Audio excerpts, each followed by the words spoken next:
দেখুন, চন্দ্রমালা জঙ্গলটা দিনের বেলাতেও কেমন যেন অস্বস্তিকর একটা থমথমে ভাব আছে, কিন্তু আসল খেলাটা শুরু হয় সূর্য ডোবার পর।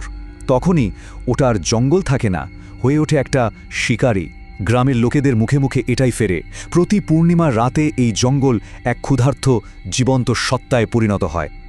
বলা হয় পূর্ণিমার রাতে যেই ওই জঙ্গলে ঢোকে সেই নাকি শিকার হয়ে যায়। কিন্তু প্রশ্ন হলো, কিসের শিকার বা কার শিকার? এই অজানা ভয়টাই কিন্তু আমাদের গল্প থেকে বেরোতে দেয় না। তো কে এই নায়ক? তার নাম রুদ্র, পেশায় একজন ডকুমেন্টারি ফটোগ্রাফার, আর সে এসবে একদমই বিশ্বাস করে না। তার মতে ভয় টয়ের কিছু না, সব আলো ছায়ার খেলা। আর তাই সে ঠিক করে যে এই মিথটাকে ভেঙে দেবে, আর তার জন্য সে বেছে নেয় সেই পূর্ণিমার রাতটাকে।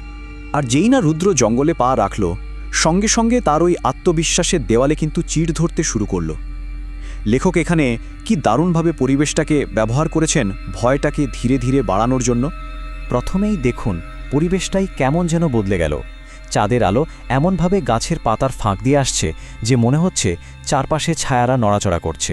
মানে সরাসরি কিছু দেখানো হচ্ছে না, কিন্তু একটা অস্বস্তি তৈরি করা হচ্ছে, যেটা ধীরে ধীরে চেপে বসবে।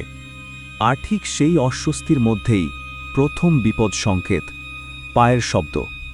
কিন্তু রুদ্র তো জঙ্গলে একা, তাহলে শব্দটা আসছে কোত্থেকে? এখানে কিন্তু রুদ্রের সব যুক্তি তছনছ হয়ে যায়। সে নিজের হাঁটা থামিয়ে দেয়, কিন্তু শব্দটা থামে না। একবার ভাবুন তো অবস্থাটা।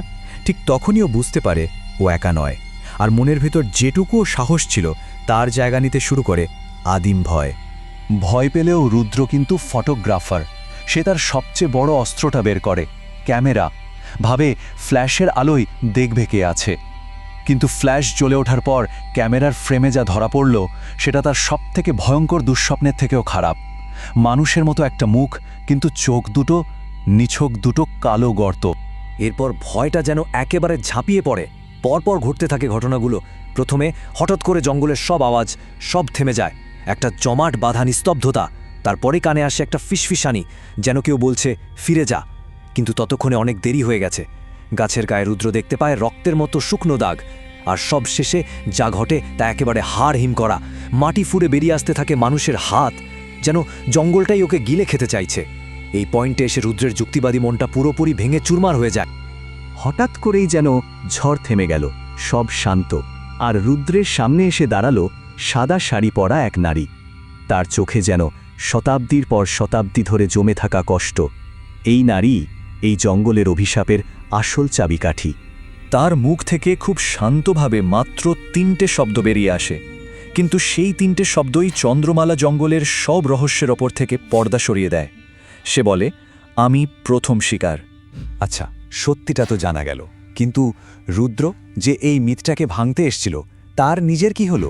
ভোর হওয়ার পর গ্রামের লোকেরা জঙ্গলের ধারে একটা জিনিসই খুঁজে পায়, রুদ্রের ক্যামেরাটা। রুদ্রের কোনো চিহ্ন নেই। রুদ্র তো হারিয়ে গেল, কিন্তু তার ক্যামেরাটা একটা শেষ প্রমাণ রেখে গেছে। আর সেই ক্যামেরার ভেতরে ছিল শুধু একটাই ছবি, আর ওই শেষ ছবিটাই গল্পের সবথেকে ভয়ঙ্কর অংশ। ছবিতে দেখা যাচ্ছে রুদ্র চাঁদের আলোয় দাঁড়িয়ে আছে।